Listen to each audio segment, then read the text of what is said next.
Dear students, good morning. आज हम past perfect continuous tense का अध्ययन करेंगे। इस काल के वाक्यों की पहचान क्या होती है? पहचान देखें। इस काल के वाक्यों के अंत में रहा था, रही थी, रहे थे आदि शब्द पाए जाते हैं तथा कार्य के जारी रहने का समय भी दिया होता है। ये वाक्य उन कार्यों का बोध कराते हैं जिनकी शुरुआत और समाप्ति दोनों भूतकाल में हो। ऐसे जो वाक्य होते हैं ये उन कार्यों का बोध कराते हैं जिनकी शुरुआत और समाप्ति दोनों ही भूतकाल में होती है। जैसे तुम सुबह से आराम कर रहे थे, देखिए इसमें रहे थे दिया हुआ है। अगला वाक्य देखें, वह 2 वर्षों से नहीं पढ़ रहा था, तो इसमें रहा था दिया हुआ है और समय भी दिया हुआ है 2 वर्ष। पहले वाक्य में सुबह से समय दिया हुआ था। क्या तुम सुबह से समाचार पढ़ रही थी? क्या तुम सुबह से समाचार पढ़ रही थी? तो पढ़ रही थी दिया हुआ है और समय दिया हुआ है सुबह से। वे 2 महीने से तुम्हारी सहायता क्यों नहीं कर रहे थे? तो यहाँ रहे थे दिया हुआ है और समय दिया हुआ है 2 महीने से। अब इसको बनाने का रूल क्या है? Affirmative sentence. अफर्मेटिव सेंटेंस बनाने का रूल होता है subject plus had been plus verb की फर्स्ट फॉर्म में ING plus object plus since या फॉर प्लस टाइम। यानी सबसे पहले प्रयोग करेंगे हम सब्जेक्ट यानी कर्ता का, कर्ता के बाद हैड बीन लगाएंगे, हैड बीन के बाद क्रिया मुख्य क्रिया की फर्स्ट फॉर्म में आईएनजी जोड़ेंगे और फिर कर्म को रखेंगे और फिर समय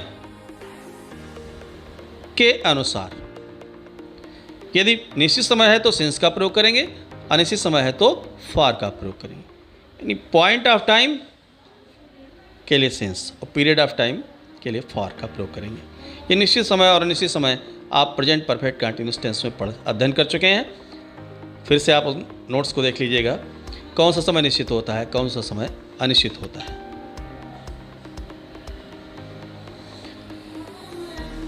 उदाहरण देखें, जैसे हम सुबह से खेल रहे थे, तो यहाँ सब्जेक्ट हमारा है हम, तो हमने पहले लगाया वी, उसके बाद हैड बीन, फिर क्रिया है खेलना, फर्स्ट फॉर्म होगी प्ले, आइन जोड़ा तो हो गया playing. We had been playing, समय दिया हुआ है सुबह से, तो सुबह से निश्चित है इसलिए हमने सिंस का प्रयोग किया, सिंस मॉर्निंग। पूरा वाक्य हमारा बना we had been playing since morning. एक और उदाहरण देखिए, वह 2 घंटे से बच्चों को पढ़ा रही थी और समय दिया हुआ है पर 2 घंटे, तो हमने बनाना शुरू किया। पहले लगाया सब्जेक्ट को, सब्जेक्ट है she had been teaching the children और समय यहाँ पर अनिश्चित है तो हमने फॉर का प्रयोग किया, फॉर 2 आवर्स। पूरा सेंटेंस बना, she had been teaching the children for 2 hours. Negative sentence देखें। नेगेटिव सेंटेंस बनाने का रूल होता है subject plus had not been. Affirmative हमने हैड बीन लगाया था, यहाँ हो गया had not been, plus verb की फर्स्ट फॉर्म में ING plus object plus since या फॉर समय के अनुसार, निश्चित समय है तो सिंस, अनिश्चित समय है तो फॉर प्लस टाइम यानी समय का प्रयोग करेंगे। सबसे पहले कर्ता, फिर उसके बाद में हैड नॉट बीन, फिर क्रिया की फर्स्ट फॉर्म में आईएनजी, फिर कर्म को रखते हुए निश्चित समय के लिए सिंस और अनिश्चित समय के लिए फॉर का प्रयोग करते हुए समय को रखते हैं। जैसे मैं 2 वर्षों से नहीं पढ़ रहा था, तो यहाँ सब्जेक्ट हमारा है मैं, तो हो गया आई। हैड नॉट बीन, वर्ब है पढ़ना, तो रीड हुआ, आईएनजी हमने जोड़ा तो हो गया रीडिंग। समय अनिश्चित है 2 वर्ष इसलिए लगाया फॉर 2 ईयर्स। पूरा सेंटेंस बना, I had not been reading for 2 years. वे 2 दिन से दफ्तर नहीं जा रहे थे, तो यहाँ सब्जेक्ट हमारा है वे, they. Had not been, verb है जाना, तो गो, आइन जोड़ा तो हो गया going to office for 2 days. पूरा सेंटेंस बना, they had not been going to office for 2 days. इसके बाद देखें इंटरेगेटिव सेंटेंस। इंटरेगेटिव सेंटेंस 2 प्रकार के होते हैं, हमने आपको बताया है। पहला होता है फर्स्ट टाइप में वे वाक्य जो क्या शब्द से आरंभ होते हैं, तो क्या सबसे आरंभ होने वाले वाक्यों को बनाने का रूल है? Had plus subject plus been plus verb की फर्स्ट फॉर्म में आएंगी प्लस ऑब्जेक्ट प्लस सिंस या फार समय के अनुसार, फिर टाइम को लगाएंगे और प्लस क्वेश्चन मार्क। जैसे क्या 4 दिन से वर्षा हो रही थी, तो क्या शब्द पहले आया हुआ है, तो यहाँ हमने हैड लिखा।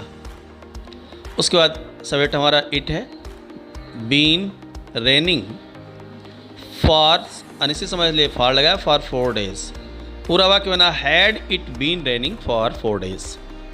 और दूसरे प्रकार के प्रश्नवाचक वाक्य यानी डब्ल्यूएच टाइप क्वेश्चन। तो डब्ल्यूएच टाइप क्वेश्चंस ऐसे प्रसूचक वाक्य होते हैं जिसमें प्रसूचक शब्द वाक्य के बीच में आता है, और जब वाक्य के बीच में कोई प्रसूचक शब्द आता है सबसे पहले उसी की अंग्रेजी लिखी जाती है। तो इसका रूल होता है क्वेश्चन वर्ड पहले लिखेंगे plus had plus subject plus been plus verb की फर्स्ट फॉर्म में ING plus object plus since या for plus time plus question mark. यानी सबसे पहले हम रखेंगे प्रसूचक शब्द को, उसके बाद हैड लगाएंगे, उसके बाद कर्ता को रखेंगे, फिर बीन लगाते हुए मुख्य क्रिया की फर्स्ट फॉर्म में आईएनजी का प्रयोग करेंगे, फिर ऑब्जेक्ट, और फिर उसके बाद में समय को देखते हुए सिंस या फार का प्रयोग करेंगे, फिर समय का प्रयोग करेंगे। जैसे बीमारी में 1 सप्ताह से उसकी सहायता कौन कर रहा था। यहाँ कौन शब्द वाक्य के मध्य में आया, पहले हमने उसे लिखा हु, फिर हैड भी लगा दिया। क्रिया है सहायता करना, तो हमने लिखा helping, who had been helping him during his illness. बीमारी में यानी कि during his illness for a week.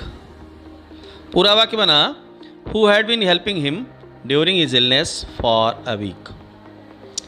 Note, interactive negative sentence यानी प्रश्नवाचक नकारात्मक वाक्य हो तो आप क्या करें, कर्ता के बाद और बीन से पहले नॉट का प्रयोग कर देते हैं।